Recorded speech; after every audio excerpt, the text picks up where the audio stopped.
Joe Biden and Angela Merkel will meet this week at the White House to discuss a series of pressing issues, including their shared concern over the future of Afghanistan as the U.S. and NATO coalition forces exit the country.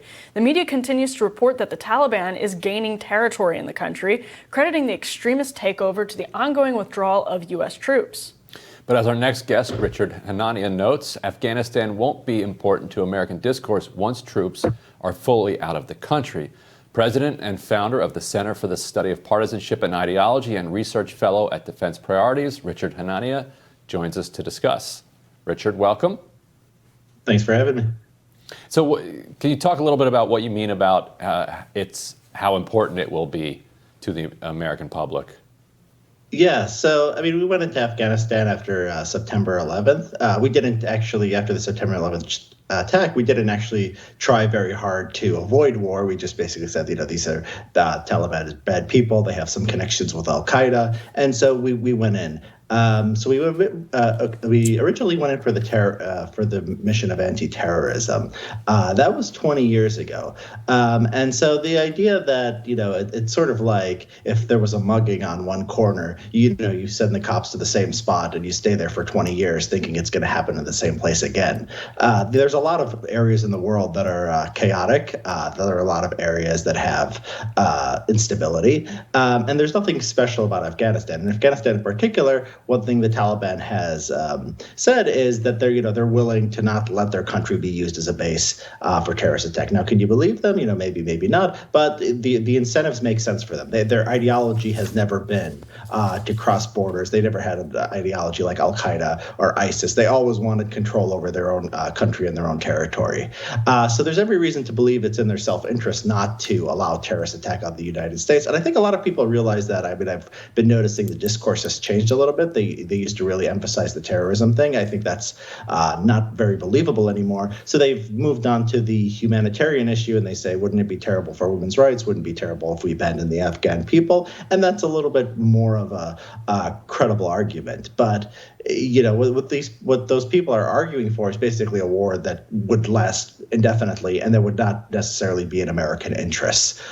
Humanitarian interventions are sometimes okay, sometimes they could do some good, but they're usually interventions that don't cause widespread American casualties. So if Americans are going to be dying in a place and you want to just have a purely humanitarian mission, that's very, very hard to sustain. And that's why I think you've seen the last three presidents coming into office wanting to do something different in Afghanistan, and then Biden finally pulling it off.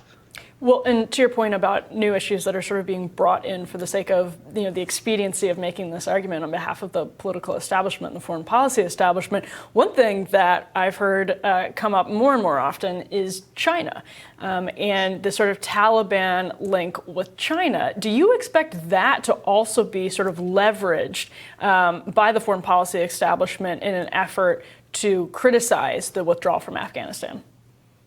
Yeah, these arguments pop up and you don't know how often they're sincere and how often they're just trying to throw everything what they can at the wall and see what sticks. So China has become sort of the sort of more fashionable cause in the foreign policy community. You hear people say stuff like, you can't pull out of the Middle East, China's going to come in. Africa, the commander who's head in the African command was basically saying the same thing. China's going to come into Africa. So the fact that people are thinking about China makes China an excuse for pretty much anything that they want to do anyway.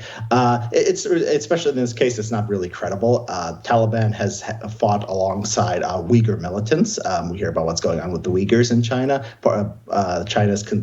This started because China was concerned of terrorism. They're concerned of the spillover from Afghanistan. The idea that they're naturally friends with the Taliban, is not really credible. And even if they were, Afghanistan is not a valuable piece of territory. If Afghanistan became allies with China, it's hard to see what the United States' interest in that would be in preventing that. So yeah, I see this as a sort of just it's like women's rights. It's like instability. Some people will say Russia. Some people will say Iran. None of these really makes much sense.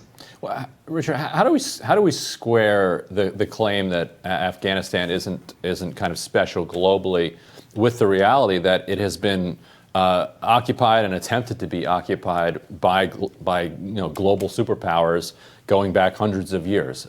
It does appear that just geographically that there's some kind of geopolitical importance, some strategic importance to that territory as far as these global powers are concerned. Yeah, I mean, I wouldn't draw too many conclusions from that. A lot of times in history, yeah, you could look at periods in history where people fought in Afghanistan, but people have historically fought for places all over the world, and they've often left Afghanistan, and then not a lot has happened. I mean, just the most recent time, the Russians left at the end of the 1980s, and Russia has not been really bothered by Afghanistan since. That this has been an American problem. So countries, I mean, have historically done things for all kinds of reasons. Sometimes it's ideological. They want to. Sometimes they're like in the British Empire. They have a global colonial empire. That's not something the United States is trying to do. Russia, they were on their borders and they wanted to protect a communist regime. They were worried about the well-being of international communism. So every one of these cases is unique. It doesn't necessarily mean that in 2021 it matters to the United States, and I would argue that it doesn't. How do you think this is going to play out on the right? It's interesting for Joe Biden to make this move at a time when the right sort of increasingly coming to grips with the problems of nation-building wars and the problems of exhausting our military might in the Middle East and some of these conflicts. How do you think Joe Biden's decision to withdraw from Afghanistan will play out on the right going forward, given that you do have, it seems like, a surprising amount of support for that decision on the right compared with what you probably would have seen 10 years ago? So the conservative movement is interesting because there's such a split between the pundits and the thinkers and the people on Twitter and the members of Congress. So you have to, clarify who you're talking about. With members of Congress, the Republican Party really has not moved on much from the Bush-Cheney years. I mean, it's basically the same party. Republicans in Congress are the ones most opposed to withdrawal, have been demanding, extra reports from the Biden administration, which the Biden administration has sort of brushed off, being led by Liz Cheney and others. And Liz Cheney recently, of course, got purged from the leadership of the Republican Party, but it wasn't because she was pro-Afghanistan. It was because of her position on Trump.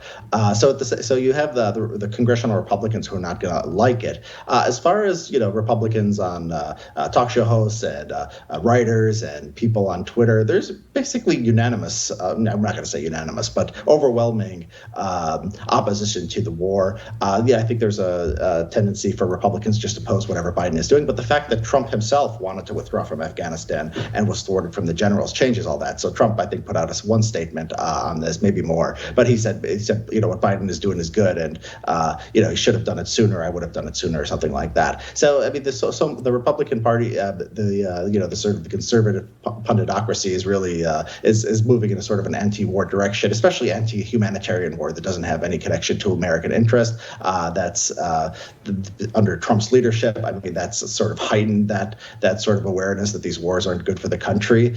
So from there, I don't think you're going to see much opposition, though Republicans in Congress will continue to criticize it. We'll try to make something if Afghanistan really goes south, they'll try to make some political hay out of it. But the conservative movements, their heart's really not in it like they are to other issues. And Richard, let me challenge you real quickly on something you said, sort of as a throwaway, that the United States doesn't really have any interest in a colonial empire. But doesn't the fact that so many people in the U.S. are saying, well, if we leave Afghanistan, then China is going to have influence in Afghanistan, doesn't that suggest that the actual goal is to have not an old school colonial where you have colonial governors kind of empire, but a neo-colonial sphere of global influence on behalf of the United States against China? Well, yeah, right. I just don't think it's that well thought out. So right now, the top trading partner of Afghanistan is China. So if the U.S. stays there and they build up Afghanistan and it becomes, a functioning, well-established democracy, which we've been trying to do for 20 years, that's not going to happen. But if that did actually happen, just because of geography and where it is, I mean, it's going to be closer to China. China's going to have a stronger trade relationship with that country, and it's not like when we were occupying Afghanistan, we could have prevented Afghanistan from trading with China. We didn't. I mean, China has China's been doing investments anyway.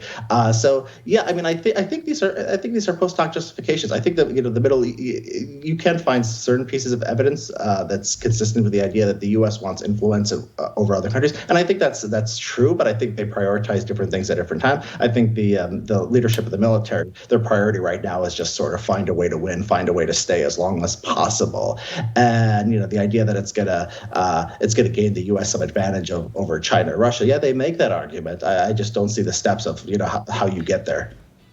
Richard, thank you so much for your time today. Thanks. Richard Hanania, always good to talk to him. We'll be back with more Rising right after this.